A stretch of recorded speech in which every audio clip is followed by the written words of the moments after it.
Атамекен партиясынын үгіткербени Орто Азия бермети Ысык көлдө.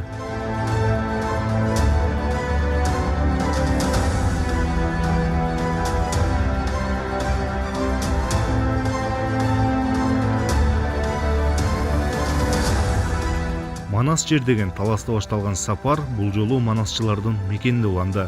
Талапкерлер жергиликтүү эл менен жолугуп, жаңы дем программасы менен тааныштырды. Бүгүнкү күндө ар бир адам сапатсыз бийликтен, экономикалык кризистен, коррупция жана тартипсиз сот системасынан тажады.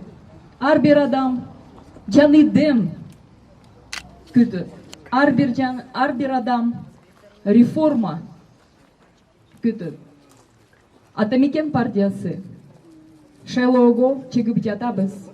Жаңы дем менен, жаңы команда менен, жаңы идеялар менен, жаңы программа менен.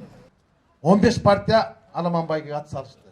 Ушул 15 партиянын эми мен ачык эле айтайын, үчөөсү бийликке ыктаган, бийликтен чыкпаган партиялар. Аны силер жакшы билесиздер, мен атын айтпай эле коеюн. Ана мынагы өмүр бою куугунтукта жүргөн, өмүр бою оппозицияда жүргөн Атамекен партиясы. Мына ушул партияга бардыгыбыз бир мушундай биригип, анан элге чыктык. Эки партиянын колунда бүт нерсе бар, ресурс бар. Бул административдик ресурс, анан каржылык ресурс. Болгону бизде каржылык ресурс бар. Биз каржылык ресурсту кантип көргөзөбүз? Биз силер менен биргеликте көргөзөбүз. Биз каршы турбасак, анда өлдүк.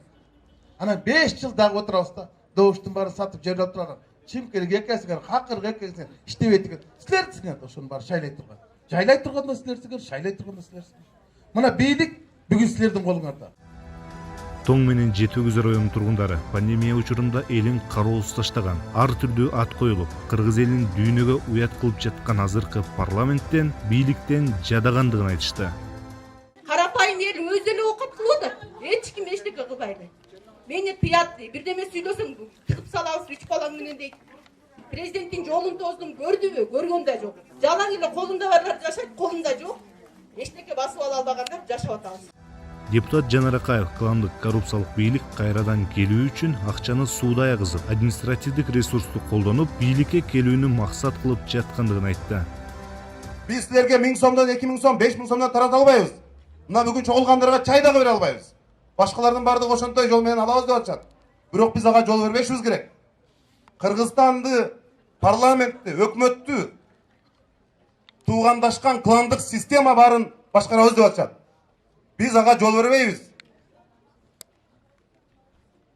Ака, ука, куда, сөөк, бажа дегендердин бардыгын ордуна кое турган духу күчтүү, саясий эрки күчтүү парламент Атамекен партиясы. Алардын оюна койсоң бардыгы туугандашып келип, кландашып келип, бүт тармакты уурдап келип, парламентти дагы башкарып, өкмөттү өздөрү курап, ушулар башкаргысы бар. Биз ага жол бербейбиз. Биз мына силердин үнүңөр болуп туруп беребиз ошол парламентте. Ысык көл облусунан Атамекендин катарында Акылбек Түмөнбаев, Бакыт Рыспаев, Бакыт Турдубеков, Нурбек Сабеков аттуу мурда кийин аты булганбаган, абийир менен ар намысты бек туткан талапкерлер бара жатат. Мына Бакыт Рыспаев, Ысык көлдөн Акыл Түмөнбаев деген жигиттер чыгып атат. Бакыт Рыспаев эң жаш тоңдун акими болгон, билесиңер. Бир сөз барбы? Бакыт Рыспаев могу жерде жерди ээлеп же базарды өзүнө ээлеп алды деген. Андай сөз жок. Ысык көлдүктөр оппозицияны көркүнө чыгарган 6-чакырылыштын абийири болуп калган талапкерлерди өз уулдарын жылуу тосуп алды. 7-сентябрдагы жолугушуулар Каракол шаары, Ак Суу району, Зындан айылы, Түп районунун Борбору жана Кең Суу айылында уланат. Тагдырга тумар бактымдай, атадан калган мурас Атамекен.